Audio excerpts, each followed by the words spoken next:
There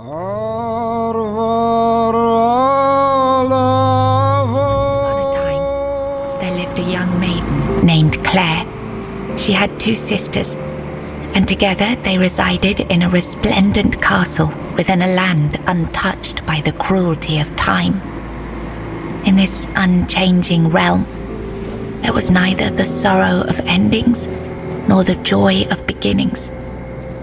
No sunrises, no sunsets, and no seasons to mark the days. Such was the design of the eldest sister, whose insatiable hunger for control bound the kingdom in eternal stillness. She hoarded love and devotion as a dragon hoards treasure. Yet for all her power, her heart remained empty, cursed to feel nothing for eternity. Claire, the youngest and gentlest of the sisters, moved quietly through the cold, unchanging halls. Her beauty was, too, untouched by age or hardship. Yet unlike her sisters, Claire possessed a secret, a flicker of defiance against the curse that gripped their land. Her heart. Long ago, there lived a maiden named Claire, fair of face and gentle of heart, cursed by her cruel sister to remain imprisoned in a high tower. Forbidden to step beyond its walls or look out of the window, she spent her days weaving a tapestry of the outside world. Yet Claire dared not lift her eyes from the loom, for the curse was absolute. If she ever stopped her weaving to gaze out the window herself, the fragile thread of her life would snap. One day, the mirror revealed a grand procession on the road below. Among them rode a knight clad in gleaming silver armor, a sapphire cape following behind him. His warm eyes and copper hair struck Claire's heart with longing. Unable to resist, she rose and stepped toward the window for a glimpse of the gallant knight. The moment she moved, a terrible pain gripped her chest and the mirror shattered. Claire, knowing the curse had claimed her, fled the tower. She reached the road just as the procession. It was the height of summer when young Bors first laid eyes on the maiden of his heart, working in the fields, his skin bronzed by the sun. He paused as the sound of hooves drew near. A lone maiden approached, her hair shimmering like spun gold, her cheeks rosy and her waist snugly drawn into a spring green corset. While the other peasants bowed their heads, Bors stared unabashedly. Sensing his gaze, the maiden turned sharply, startling her steed. The horse reared and she tumbled from the saddle, straight into Bors's waiting arms. Their eyes met, and in that instant, the maiden felt herself lost. A warmth bloomed upon her cheeks, but a deep foreboding stirred in her stomach, for she knew there would never be another man who could claim her heart so completely. From that day forward, she rode. In the days of King Sagremor, there lived Bors, a wandering minstrel whose songs were famed for their beauty and sorrow. Among his melodies was one that bore the weight of his heart, the ballad of a lady named Claire. Claire, a noblewoman of unmatched grace, had been betrayed by her jealous sister, who sold her to a rival lord for power. Locked in a distant tower, her pleas for rescue went unheard. But Bors, who had once sung for her in her father's court and fallen deeply in love, learned of her plight and vowed to save her. He journeyed to the castle where she was held and sang beneath its mist-shrouded walls each night, hoping she might hear him. At last, a faint voice joined his song. Claire, her spirit unbroken despite her captivity, determined. I was writing something important. Do you know what it was? Yes, Bors, my former lover. I have fond memories of him. Really? Perhaps that was true once. I longed for my own Sagremor. I craved love, true love. A beloved, not a dog. My dearest Bors, I'm sorry. My sister. I have 2 sisters, one older and another the eldest. She's the caregiver. She nurtures, she helps, she tries. She wanted Sagremor. She wanted the crown. She has everything except love. She has no desire for love. She wants to rule. Love is not necessary. Power is. Fear is. She does. She holds the power of the men here. She has everything. It's at the very top, above all else. To see everything. To hear everything. Here, you've read these notes on the stacks of paper. My handwriting. I must have written them, yes. Strange. No, I'm sorry. Enough. She sees all, hears all. Her arms are long. They're everywhere. Go now, go.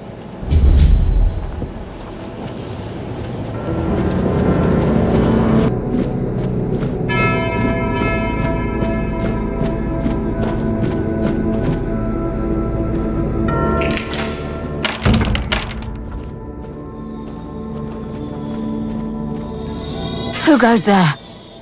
Are you here to see the children? Oh, my sweet babies. I lost them. I lost them all before they even got here. They scattered, poor things, like dandelions in the wind. My little flowers, they're all gone. Met their grim fates within these castle walls. They die and die at the hands of those who should have loved them, or through their neglect. Poor little things. They deserved so much better. After all, they were barely more than blood on our sister's white sheets. They are here because I wished for them so desperately. I hoped my sister would be happy. But you cannot force something that was never meant to be. Yet I tried and tried and tried. Now they haunt my dreams and waking hours, while the Queen has forgotten she ever carried them under her heart. The Queen? She wants nothing to do with me. I failed her so terribly that she no longer wishes to see me. I've fallen so far from her good graces. But I will make it right. You'll see. I just need the children here, safe and sound. Maybe when she sees them, even as they are, she will love them just as much as I do. No, I swear they are here. They are all here. Our little princes and princesses. They never were, and never will be. Yet they give me no rest. Last night, I dreamt of our brave Wieland pierced by 100 arrows. 2 nights before, he was swallowed by the water. He never left his mother's womb, yet he calls to me always. But I cannot find him. So I write. I write when he last showed himself to me, so I'd know, so I could go to him if I ever had a moment of peace. Really? You'd do that? And you won't hurt them, will you? Please, I cannot bear to hear their cries anymore. I need them close, so I can watch over them as I was meant to. If I could keep that one promise I made to my sister, perhaps then I could finally know peace. Let me think.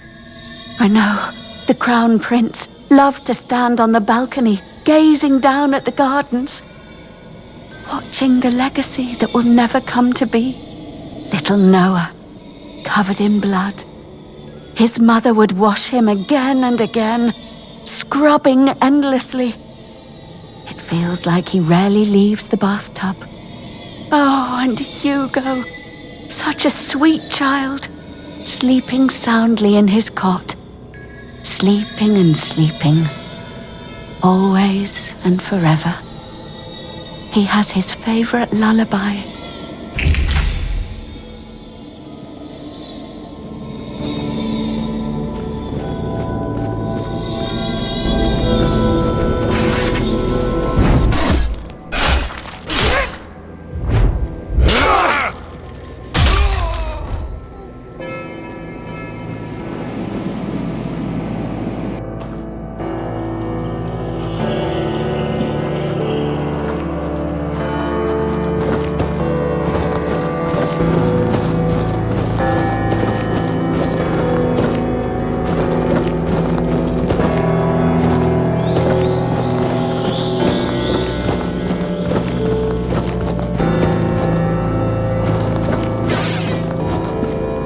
He's gone. Young Prince Renard. Oh, by the gods, lost for good this time. The midwife will wring my neck with her bare hands. I can't. No, I won't go back to her like this. And the queen, she'll do worse. Much worse. Have you ever seen her angry? Hopefully not. She has ways. Cruel ways. The lash is the kindest punishment among all of them. My favorite. Oh yes, of course, straight into the void. He stood there for a long while, just staring into the well, and then he was gone. He just stepped in like it was the most natural thing in the world. Oh, surely you don't mean to. Oh, may the gods watch over you. Or, no, wait. Better they don't look upon someone heading into a place like that. They might feel disgusted. But I wish you luck. Remember, everything you do is being judged.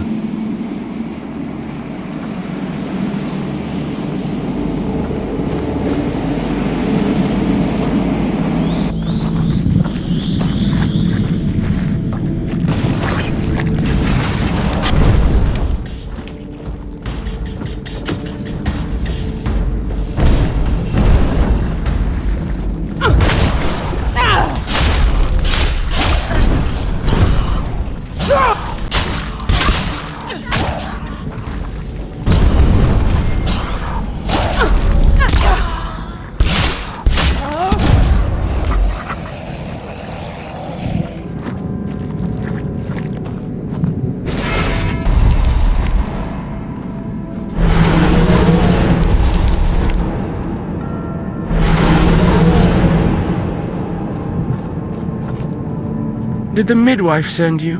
Or was it that coward who's supposed to be keeping me under their heel? The firstborn of the king and queen, a proper little princeling, almost grown, though life has never tested me thanks to the comfort I was raised in, which is why I'm full of whims, why I think only of trivialities, why I'm just a gilded youth, unable to appreciate what I have. I won't bother listing every one of my vices. Don't take it personally. You're not that special. Nobody is. I just wanted you to leave me alone. But as always, everything in this house proves hopelessly useless. Any form of service, flawed and feeble. They lack competence. Next time, I'll find a deeper despair and an emptier void to hide in. Mother won't be pleased with how miserably the court servants perform their duties. She never handled disobedience well.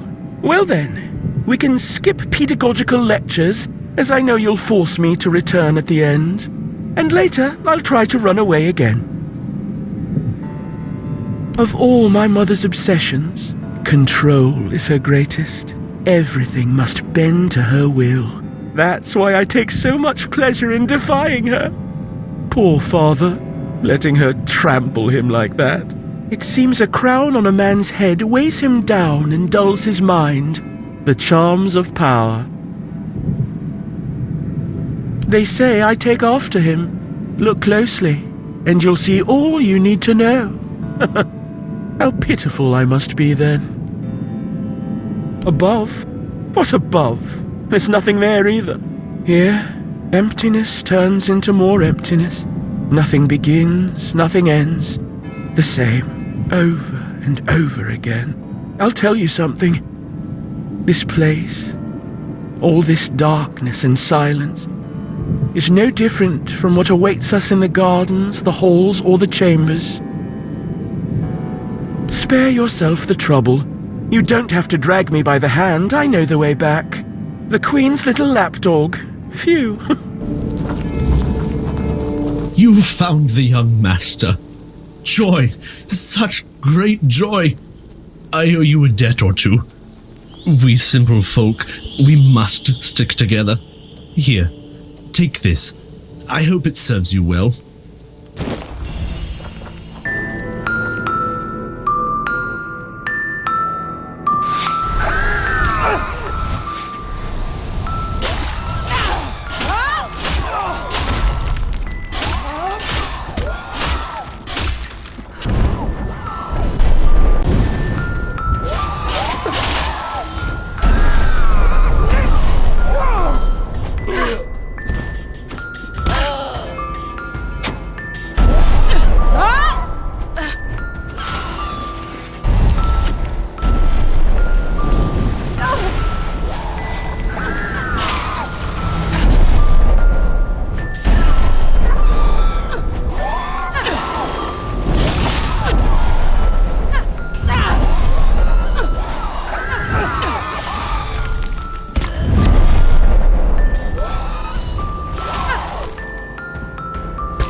Did you kill me? I didn't want to. I didn't want to be like that. Mum, she used to call me Little Fish sometimes, when she was in a good mood. But when she wasn't, she'd call me bastard, misfortune, or mistake. Once, during a bath, I cried that the water was too hot. So she pushed me fully underwater and held me there until I learned. After that, the water was always cold. Father is the king, and usually just sits on the throne. Mum always said he was busy, but he just sits there. Then I was here, sitting in the water, and I never cried again.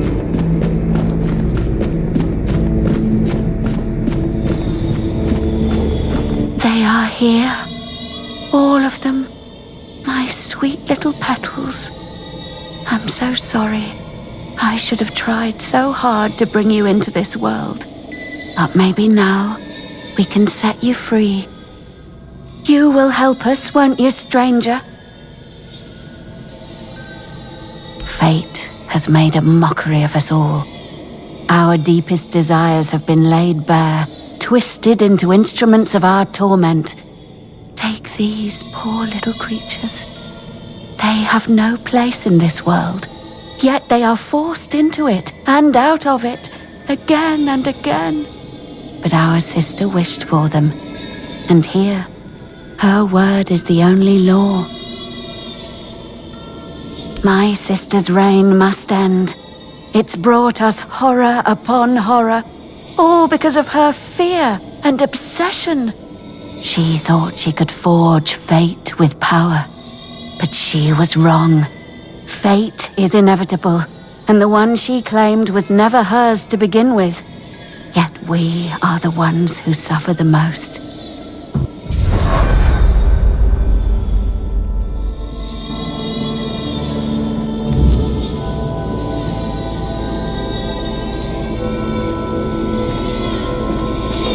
Hello again, my lady. Are you ready for your audience with the king and queen? Nobody knows. The king and queen haven't granted an audience to anyone in years. All these poor, lost souls will never get their turn. Only Stygander and I are aware of the passage of time. The rest are stuck, frozen in the moment. But we're not allowed in the throne room, so we have no idea what's going on with the king and queen. If I were you, I'd be sure to mind your manners and follow every order, for your own safety. Ah, I see you're trying to coax a little gossip out of me. I appreciate the effort. You're the only one around here who can hold a normal conversation. Not many people know that the three sisters are Bandrui, female druids. Interesting, isn't it? Not all druids allow women to engage in their noble profession. They didn't care, though. They did their work, and they did it well. One day, they delivered a prophecy to Sagremor, telling him he was destined to be the next King Arthur. Our king took their words to heart, and made one of them his queen. The other sisters helped the queen maintain the kingdom in its current state. It's not for me to say whether it's right or not. I know my place and the role I've been given. Hello again, my lady. Are you ready for your audience with the king and queen? As you wish. Here is the most precious of all keys. It will open the doors leading to the throne room.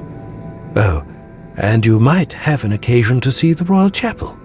Please, don't forget us. Damned for all eternity.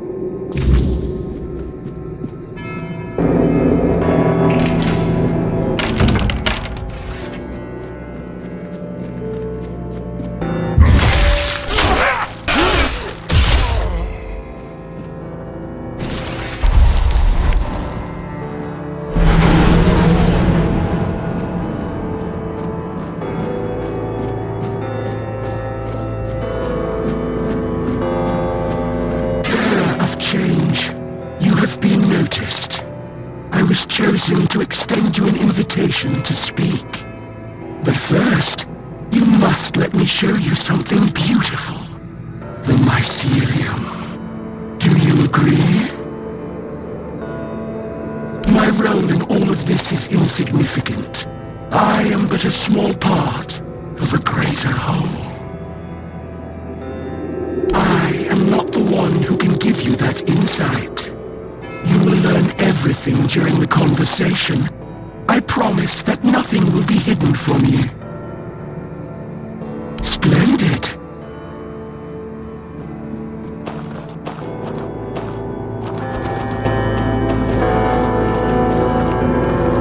Your arrival brings me joy.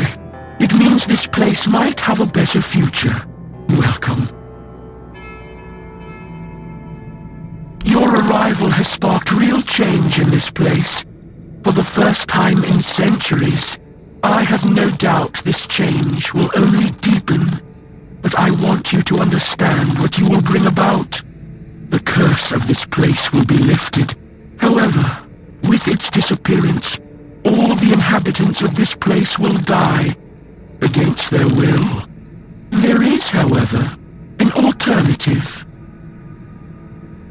You will will go to my home, the place that is my core, and you will take a part of me.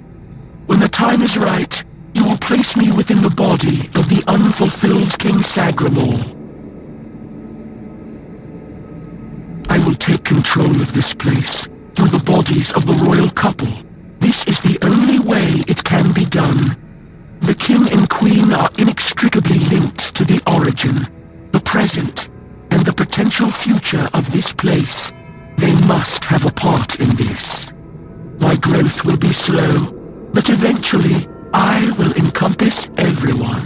The new kingdom will be a common good. I cannot force this decision upon you. I am not able to threaten you, nor do I wish to. But after you complete your task, this place will die with all its inhabitants. That is all. No more, no less. So then, what is your choice? There will be no other opportunity for this conversation. I don't want to strain Sir Stiegender's body for too long. Ah, the faithful penitent. We were fortunate to cross paths. He found peace and was able to partially come to terms with his fate by attuning himself to me. As for me, I gained this vessel through which we can converse. We helped each other greatly. Wonderful. When the moment comes, plant us within the king's breast. Let him finally rest. We shall take this place. Thank you, on behalf of the inhabitants of this place.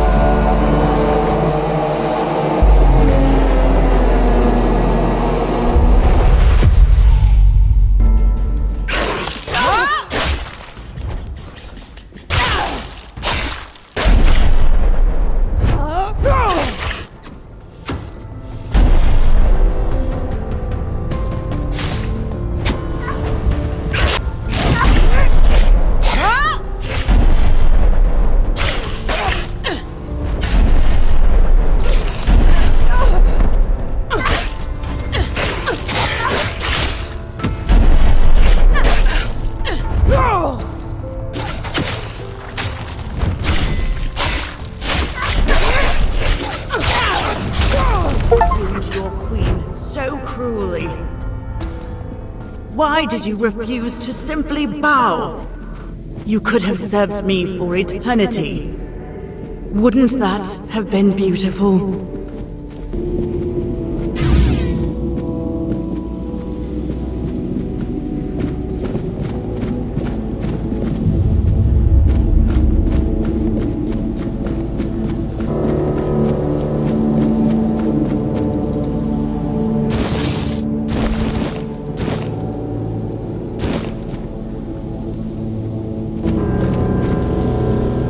Gone, is she?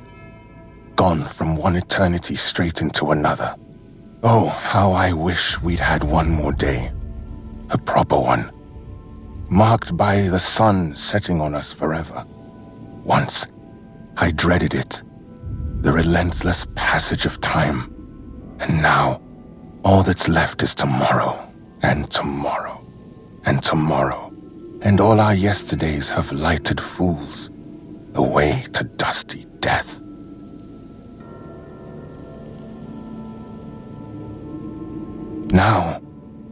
Now it all ends.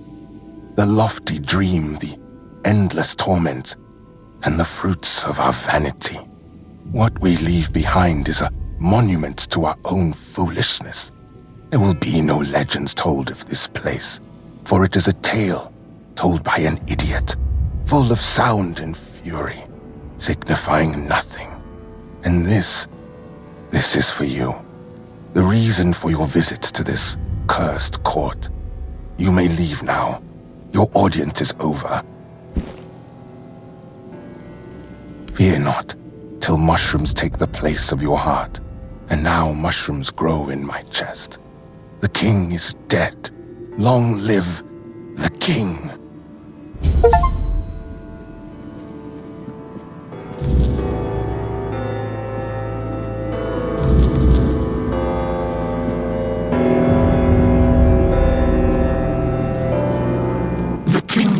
longer belongs to kings.